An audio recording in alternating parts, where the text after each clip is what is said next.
How to know your foot strike? There are 3 types of foot strike: forefoot, midfoot, and heel strike. Let's start with the first type, forefoot strike. You belong to this category if you land on your toes, slightly on the outside and away from the heel. Your toes touch the ground first and your heel doesn't have contact with the surface at all. The second type, midfoot landing, happens when the ball of your foot is the first contact point with the surface and your heel slightly touches the ground afterwards. That slight touch of the heel helps to dissipate tension from the lower part of the leg. This strike usually requires good running technique, which involves core engagement, appropriate arm walk, and a forward lean. And the third type, and most common of all, is the heel strike. You are a heel striker if your heel is the first contact point with the ground and then your foot rolls through the arch to kick off from the big toe.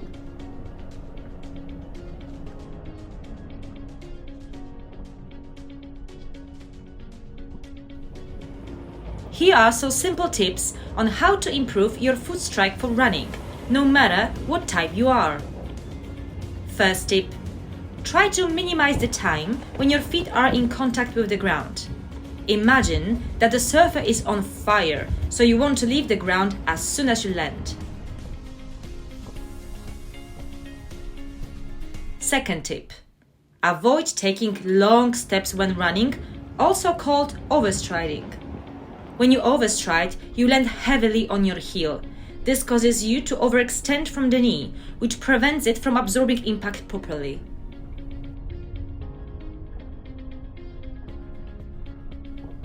So instead, and that's our third tip, take shorter steps more frequently. This is going to naturally increase your cadence. Cadence indicates the number of steps per minute. The higher the number, the better. Professional runners can reach 180 steps per minute, but no worries, 160 is considered respectable.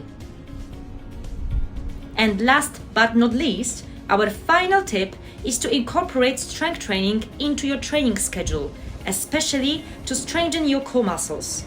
You might be surprised how a strong core can improve your running technique.